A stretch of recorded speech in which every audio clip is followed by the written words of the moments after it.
mas maganda yung oil 40 kasi pang makina talaga. Yan. Ang ginamit natin ngayon ay lagay lang natin clutch lining tapos pressure plate. Alternate clutch lining, pressure plate, clutch lining ulit. Tapos clutch boss. Magkabilaan. Clutch boss, clutch lining. Yan yan. Yan, mahigpit na yan. 20 years ago. Ngayon mga dol, magkakabit tayo ng clutch lining dito sa Honda TMX 125 Alpha. Ngayon panoorin niyo ito mga dol hanggang sa dulo para at least magkaroon kayo ng idea. Ngayon umpisahan na natin. Tanggalin lang natin yung drain plug.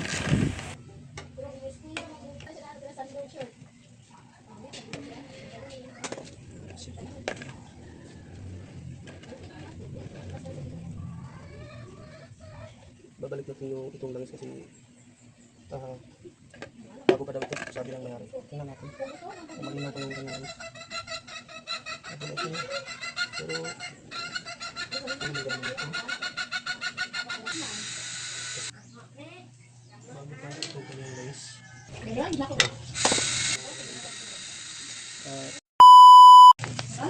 Clutch lining nyo Honda XRM, mura lang ito mga MGC yung brand. Dito lang ito mabibili sa Motormet company, itong MGC. Kasi ang winning ko itong MGC, ang Motormet Group of company.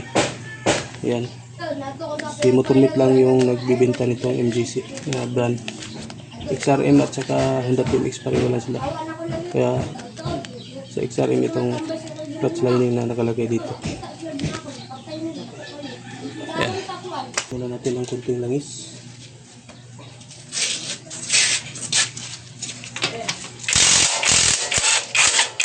Ayan.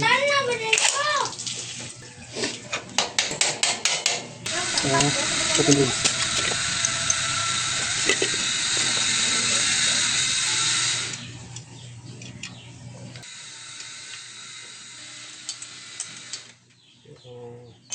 Panigurado talaga. Ayan. Tapos, ano natin ito? Ang buong tambutso. Kasi kailangan natin tanggalin yung footrest niya. At hindi natin matatanggal yung footrest pag hindi natin tinanggal itong tambutso. Ito talaga yung posisyon kasi kapalitan yung clutch lining.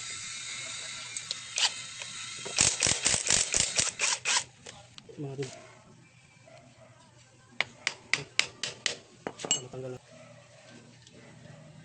Yan, yung footrest. Tanggal natin, dapat natin review. Ayan. Para matanggal siya, luwagan na natin itong nut. Urong na natin. Ayan. Tapos karasin natin ito. Ayan. Ayan ang matanggal nga rin.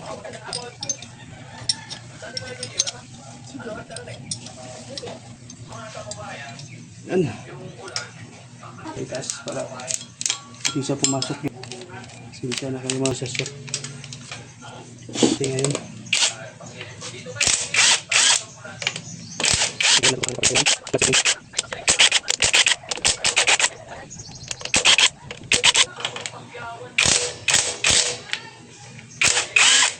Ang pinakabolt dito. Hindi siya nagiging maluwag yung manuskrip. Yung pinakadulo ng bolt niya. Huwag natin pilitin kapag maluwag yung gawin natin. Ayan, pupukin natin ng konti. Ayan. Sana hindi nabasag yung gasket.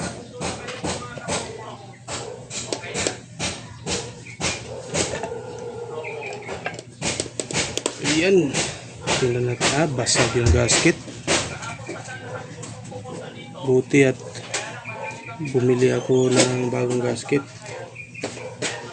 Pero tingnan nyo ang dumi na ng kanyang makina. Itong kanyang lalim ng kanyang likuran ng kanyang cover. Saka yung lining nyo, pudpud na. Kasya yun. Ito pala. Ayan. Ayan. Tanggalin na natin.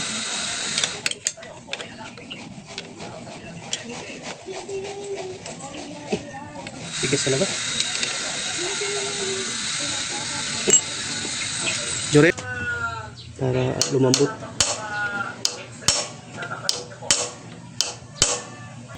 Ayan.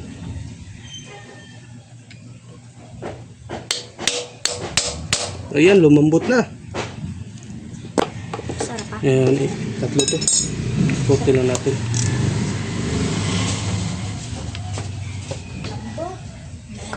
Ayan.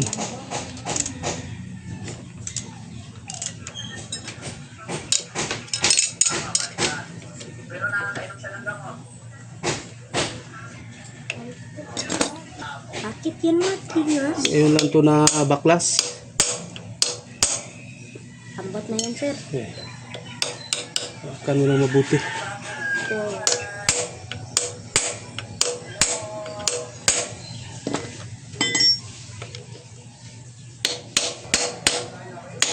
Ayan, lumambot din.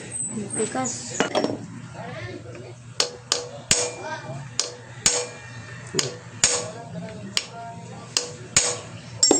Tingnan mo yan. Hindi mabasag.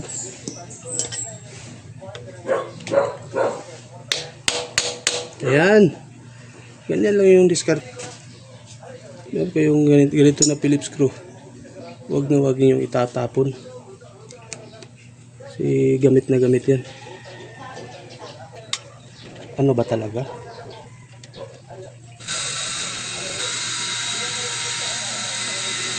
Dito galing yung langis dito sa loob, tapos lalabas siya dito papunta doon sa kanyang casing.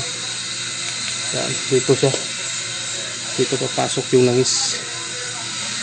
Ayan, galing doon sa butas ng kanyang takip, dito papasok, lalabas siya dito papunta doon sa pinaka bore niya at saka head. Ayan, bago siya pupunta dito. Ayan, ganyan yung flow ng langis. Labas dito, pasok sa case, side case, tapos labas ulit sa side case, punta doon sa cylinder head. Ayan, kaya napaka-importante yun. Ngayon, sunod natin luluwagan itong dalawang castle nut. Gamit itong castle wrench na 22mm na ginawa kong castle wrench. DIY ko lang ito, matagal na to.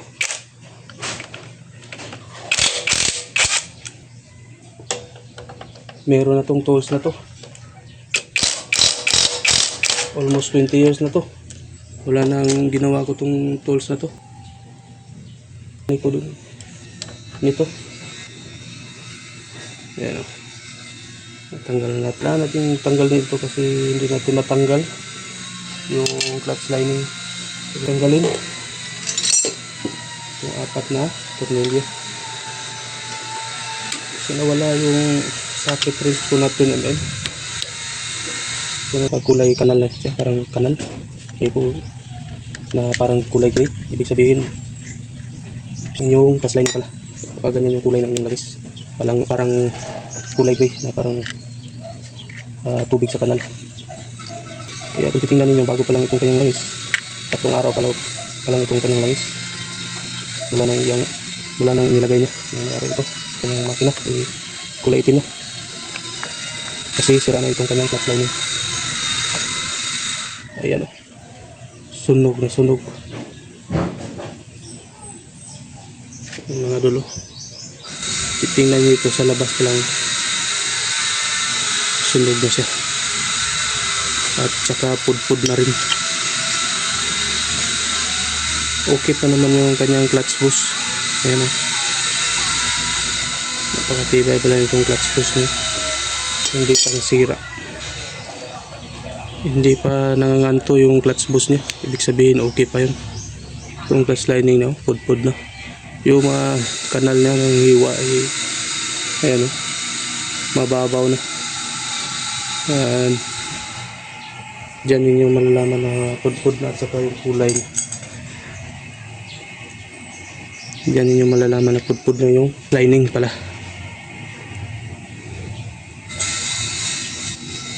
Ba't langis ako ng langis? Anong meron sa langis? Ang langis ay siya yung nagpapanatili ng temperature na yung makina. para maiwasan ninyo na nag-overheat at nagpahaba ng buhay ang inyong makina para hindi masira kaagad. Dito sa kabilang clutch boss okay pa rin, hindi pa rin nanganganto, pero meron na isang kunting pudpud. Meron na siyang medyo nabawasan na siya ng mga 1 mm. Pero pwede pa ito. Kaya pa ito mga idol. Ngayon gagawin natin, lilinisin natin yan. Para malinis natin ng mabuti, tanggalin lang natin itong pinaka clutch housing niya.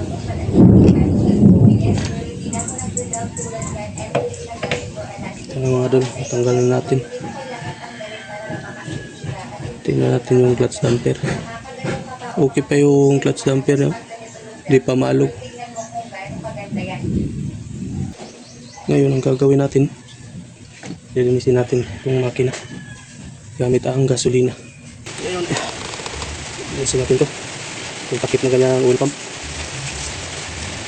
housing. Itim itong kanina. Natin.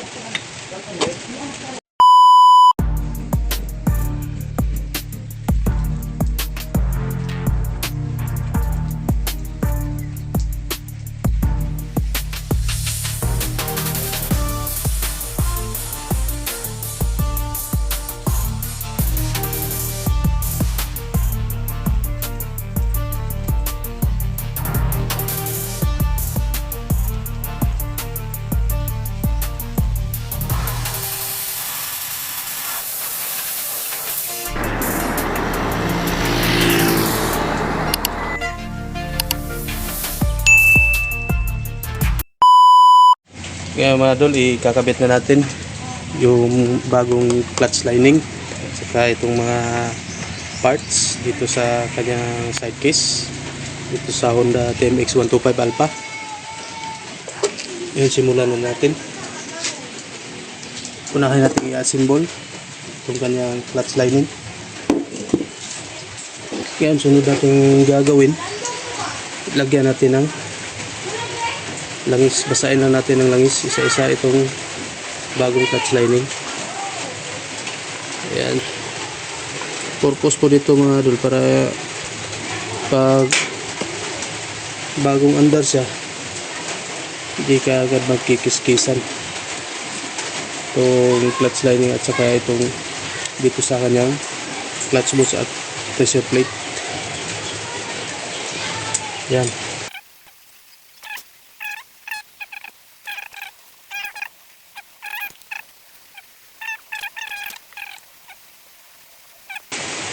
Nabasa na natin yung 5 clutch lining. Nalagyan na natin ng langis. Yun ang gagawin natin, i-assemble na natin. Pag-assemble nito, ganito lang mga idol. Lagay lang natin clutch lining, tapos pressure plate. Alternate lang ito mga idol. Ayan, clutch lining, pressure plate. Ilagay natin dito sa clutch box. Tapos clutch lining ulit, tapos pressure plate ulit. Ayan mga idol. Tapos clutch lining, tapos pressure plate. Ganyan lang mga idol. Alternate lang. Madali lang mag-assemble nito mga idol. Ayan. Tapos pressure plate ulit. Panghuli, yung pang-5 clutch lining. Ayan. Ganito lang mga idol. Tapos yung isang clutch box, yung katapat nitong malaking clutch box. Ayan. Malalaman nyo na tama yung pagkalagay nyo ng clutch box. Ayan. Lumapat siya. Wala po siyang clearance mga idol. Diyan yung malalaman kung tama yung pag-assemble niyo ng clutch lining. Ayan. Clutch lining, pressure plate, clutch lining. Tapos dito, clutch lining, pressure plate, clutch lining ulit. Tapos clutch box, magkabilaan. Clutch box, clutch lining. Ganyan lang mga idol. Tapos ngayon simulan na natin i-assemble dito sa kanyang makina dahil ikabit na natin yung mga clutch lining doon sa kanyang clutch bush, dito sa kanyang clutch bush. Ngayon i-assemble na natin dito sa kanyang makina. Ayan mga idol. Ngayon sa pagkabit nito, unahin natin ikabit itong kanyang clutch housing. Ito na yung clutch housing niya mga idol. Malinis na at hindi pa naman sira yung kanyang clutch damper. Ayan, wala pa naman siyang clearance o play. Ayan, hindi pa naman maluwag mga idol. Ayan, ikabit na natin. Pagkabit nito, kailangan nating i-timing itong gear dito sa ilalim, yung malaking gear at saka dito sa kanyang drive gear. Ayan, ganyan lang mga idol. Pag matigas, huwag nyo lang pilitin para maiwasan natin na ma-damage yung makina. Tapos washer, ito yung washer. Ayan, tapos pwede na natin ikabit yung clutch lining at saka clutch bush. Ayan, huwag na huwag nyo kalimutan yung washer dito sa likuran. Ayan, sa pagkabit nito, ikot-ikotin lang natin hanggang sa tumama na yung spline niya dito sa kanyang shafting, dito sa kanyang counter shaft. Ayan, ikot lang, tapos diin, tapos ayan, diin ulit. Ayan, salpak na, ayos na mga idol. Ngayon sunod natin ikabit yung mga spring. Sundan nyo lang mga idol para at least kung mag DIY kayo sa inyong motor, meron na kayong idea. Tapos itong kanyang fixing plate, yan, dito sa kanyang takip ng clutch spring. Tapos 4 na tornilyo.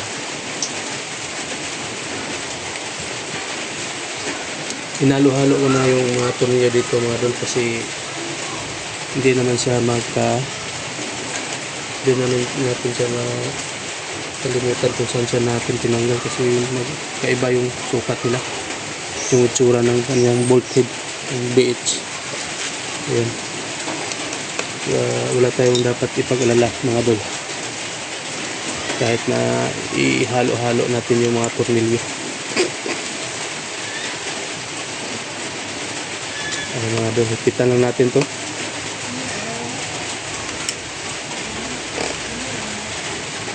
Medyo natagalan tayo sa paglinis dito kanina kasi napakadumi, napakakapal. Hindi natatabla ng gasolina yung dumi niya. Tigas, kailangan pa nating kuskusin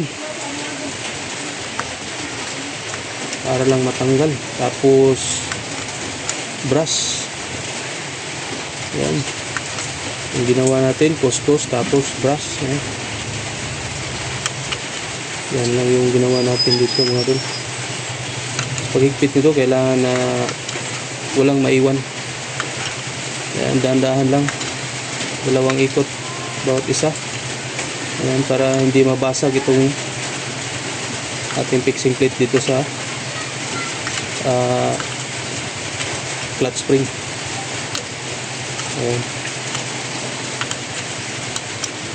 Ganyan lang mga idol. Ayan, isang ikot, paikot lang hanggang sa lumapat siya. Mararamdaman nyo naman pag lumapat na siya, sagad na siya, hindi na maikot yung tornilyo. Ayan, ganyan lang mga idol kasi pag hindi nyo ginawa ito, hindi ganito yung ginawa ninyo, baka mabasag itong fixing plate pag may maiwan siya na isang tornilyo. Kailangan talaga sabay sila mga idol. Ayan, sabay silang bumabaon o lumalapat. Ayan, kung napansin nyo dito, hindi na maikot to. Diba na itaas, ibig sabihin lumapat na siya. Ayan, tapos dito rin, nauna itong dalawang lumapat dito sa bandang kanan. Ayan, tapos lumapat na lahat mga idol. Ngayon higpitan na natin. Ito yung wag ninyong kalimutan na higpitan, kasi pag nangyari yun, ibasag lahat yung makina, pati yung pinaka cover nya ng inyong makina, mababasag yan, yung crankcase cover, kapag nakalimutan nyo itong higpitan. Yan, kaya napaka-importante talaga na sa bawat kabit, tips ko sa inyo mga idol, ihigpitan nyo na kaagad yung mga tornilyo para wala kayong makaligtaan o makalimutan na higpitan. Ayan, higpit na lahat mga idol, yung apat. Double check na lang tayo. Ayan,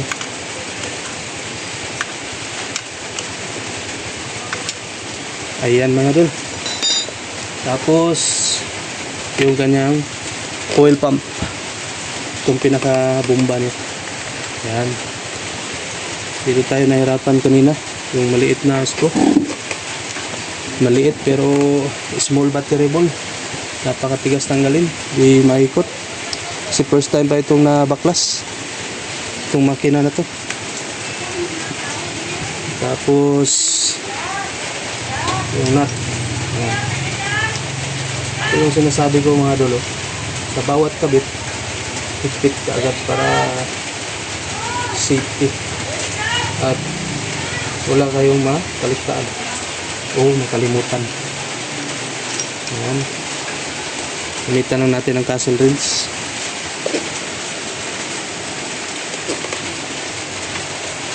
At dito nga doon sa kanyang castle nut, meron dito tamang pagkabit, yung tamang posisyon niya. Higpitan ko lang muna to at ipapakita ko sa inyo mga idol kung ano yung tamang posisyon dito sa kanyang castle nut sa pagkabit. Saan siya dapat nakarap.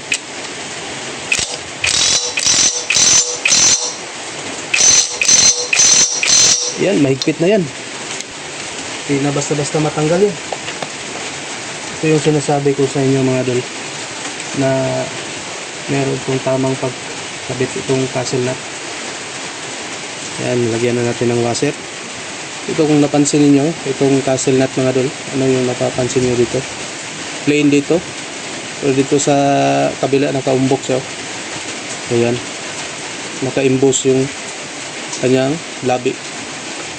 Ibig sabihin ito yung doon sa ilalim nakaharap. Yan, ganyan yung tamang pagkabit dito sa castle nut. Ayan, itong plain dito banda sa labas. Ayan, tapos ito yung lalapat doon sa washer. Ayan, itong nakaumbok. Ganyan lang mga idol. Connect lang natin ang castle wrench. Kung hindi kaya pala. Ayan, tapos hipitan natin yung kabilang castle nut. Tapos dito na naman. Ayan, nagagamit pa rin natin itong Centennial na DIY castle wrench ko mga idol. Ito yung long nut na 22 mm, 20 years ago mga idol. Ito yung ginawa kong DIY tools. Ayan, DIY castle wrench. Ang ginawa ko dito mga idol, hiwa ko lang siya gamit yung cutting disc ng grinder. Ayan, ganyan lang mga idol. Tingnan nyo, hindi perfecto. Kung machine shop pa yan, perfecto yan. Kaso DIY lang natin to, importante meron tayong magamit. Kaya hindi perfecto yung bawat kanto niya. Ayan, nakikita na natin mga idol. Hindi kabit na natin yung bearing.